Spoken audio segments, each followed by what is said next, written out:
Une chose est à peu près sûre aujourd'hui, c'est que la société dans laquelle nous vivons est psychotoxique, c'est-à-dire qu'elle contamine nos âmes, qu'elle contamine nos façons de penser, de ressentir, et que ça ne se fait pas dans le bon sens.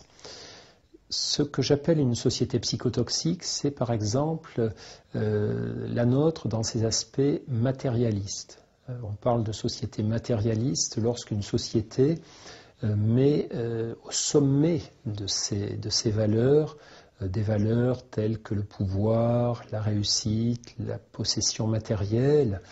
Ce sont des valeurs qui existent dans toutes les sociétés, qui sont nécessaires à toute société. Il faut un peu de matérialisme pour faire des découvertes médicales ou technologiques, c'est évident.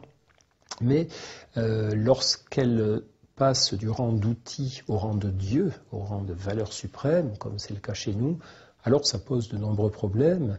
Et on dispose aujourd'hui, il y a tout un champ d'études en psychologie sociale qui montre que plus une société est matérialiste, plus elle accorde d'importance à la possession, à la consommation et au pouvoir, plus elle engendre des individus malheureux, triste et anxieux.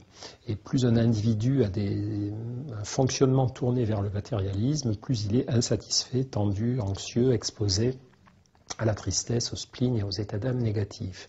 Donc cette société matérialiste pose déjà ce problème de fragiliser nos états d'âme parce qu'elle nous éloigne tout simplement de ceux dont nous avons vraiment besoin. Nos vrais besoins ne sont pas, ou pas seulement, dans toutes les valeurs matérialistes, mais ce sont des besoins de lien, des besoins de partage, des besoins de contact avec la nature, des besoins de gratuité, d'interaction sans arrière-pensée. Nous ne pourrons pas survivre dans un monde où tout est pensé, pesé, calculé, payant ou en attente d'être payé. Ça, c'est un point très important. Il y a aussi d'autres aspects psychotoxiques dans notre société qui sont indirectement liés au matérialisme, comme le fait que nous vivons dans une société de remplissage, d'accumulation, accumulation des objets. C'est une société qui nous incite, par exemple, à réguler nos états d'âme en achetant des choses ou des services, à réguler notre tristesse en achetant un voyage, en achetant un bel objet. Beaucoup d'acheteurs pathologiques sont des personnes dont on a pu montrer que les instabilités de morale, les instabilités d'état d'âme étaient corrélées à l'envie d'acheter, et ça marche d'ailleurs dans les deux sens. Lorsqu'ils se sentent en pleine forme, avec plein d'états d'âme positifs, ils ont envie de dépenser. Lorsqu'ils se sentent malheureux, ils ont envie de dépenser. C'est-à-dire dès que ça bouge un petit peu au niveau de leur équilibre intérieur, c'est associé à l'envie d'acheter parce que nous sommes aussi dans une société qui nous balance ce genre de message. La publicité, au fond, ne nous incite qu'à ça. La publicité nous vend des promesses de bonheur, d'amitié, de lien social, de reconnaissance sociale au travers de marchandises qu'on nous incite à acheter, que ce soit des vêtements, des voitures, toutes sortes de produits. C'est exactement la même chose pour la boulimie. Il n'y a pas que les acheteurs compulsifs. Les personnes boulimiques sont aussi des personnes victimes d'oscillations de leurs états d'âme qu'elles tentent d'étouffer ou de calmer en mangeant. On a la même chose aussi pour le tabac et pour l'alcool, donc ça c'est un autre aspect de la société matérialiste qui nous incite à réguler nos états d'âme par des actes de consommation.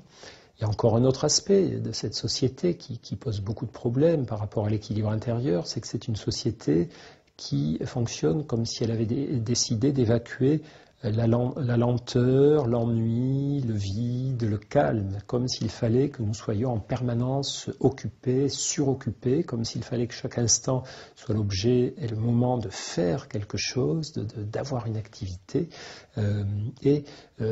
En faisant ça, en répondant à ces injonctions d'être toujours en train d'écouter de la musique ou de regarder un écran ou même de lire, la lecture est quelque chose de bien en soi, mais pas si on est sans arrêt en train de lire dès qu'on a un moment de libre. Il y a des moments lorsqu'on est dans les transports en commun ou lorsqu'on est chez soi où il ne faut pas se jeter sur un écran, un livre ou de la musique, mais où c'est bien de se poser, de s'asseoir, de respirer un peu et de se dire où tu en es actuellement.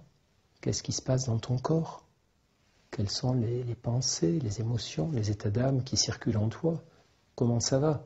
Si on est sans arrêt arraché à soi-même par des distractions, par tout un tas de sollicitations de l'environnement, eh bien, nous ne pourrons jamais cultiver notre intériorité. Ce travail sur l'intériorité est particulièrement important. C'est l'équivalent pour notre cerveau, pour notre mental, de l'accordage d'un instrument par les musiciens.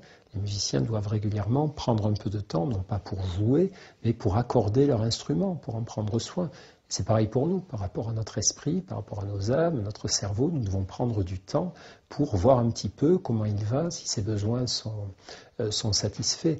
Et pour ça, il faut arrêter de faire des choses, comme nous y pousse notre société inlassablement, juste pour se sentir exister. Il y a une sorte de paradoxe pour certaines personnes, notamment les gens qui sont accros de l'info, qui passent beaucoup de temps devant le journal télévisé, les nouvelles, etc. C'est finalement d'être intoxiqué par une vision très sombre et très angoissante de la manière dont notre monde fonctionne. Puisque c'est vrai que c'est comme ça que marchent les informations. On signale ce qui ne va pas plutôt que ce qui va. Au fond, c'est la fonction de l'anxiété.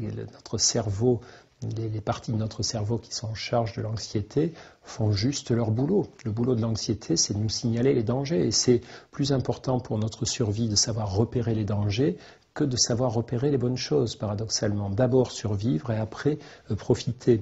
Le problème, c'est que si nous sommes dans une logique de surconsommation d'informations angoissantes, comme par exemple la surconsommation de mauvaises nouvelles lors des journaux télévisés, des bulletins d'information, etc., eh bien nous augmentons notre anxiété. Nous augmentons notre anxiété parce que nous sommes face au pire cocktail qui soit. D'une part, des grosses mauvaises nouvelles, très grosses même, pour qu'on en parle à la télé, à la radio, dans les journaux. Et d'autre part, un sentiment d'impuissance à les changer, à agir sur elles. Si j'ai des problèmes sur lesquels je peux agir, mon anxiété est moins forte que si je suis confronté à des problèmes face auxquels je ne peux rien faire. Donc, ce type de société, là encore, dans lequel nous vivons, a ses vertus. C'est important d'être au courant de ce qui va mal autour de nous, ça peut nous motiver quand même à fonctionner différemment, mais elle a aussi ses vices, qui est d'augmenter très très nettement notre anxiété et finalement au bout d'un moment de nous donner l'impression que le bonheur est quelque chose soit de dérisoire, qui n'enlèvera rien au malheur du monde, qui ne sert pas à grand chose finalement, soit d'égoïste ou d'inconscient. Comment peut-on être heureux dans le monde tel qu'il est, tel que ce monde qui nous entoure?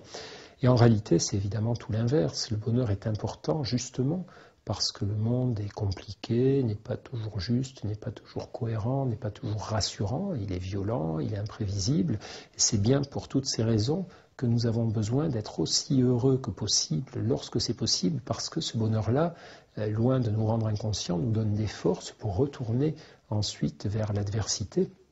Donc, ça rejoint d'ailleurs toutes les études dont nous disposons, montrant que le bonheur ne rend pas égoïste, mais au contraire permet de s'intéresser à ce qu'il y a autour de nous. C'est la souffrance qui replie sur soi-même. C'est lorsque nous souffrons que nous n'avons plus envie de regarder autour de nous et d'aider les autres et d'aller vers les autres. Lorsque nous souffrons moins, nous commençons à respirer et à nous ouvrir. Donc il est important de préserver ces états d'âme positifs dont le bonheur fait partie ou dont il représente une sorte d'aboutissement parce que justement les aspects négatifs de la vie et du monde existent et sont bien présents. Le bonheur, ça ne sert pas à oublier que le monde est tragique, ça sert juste à mieux l'affronter.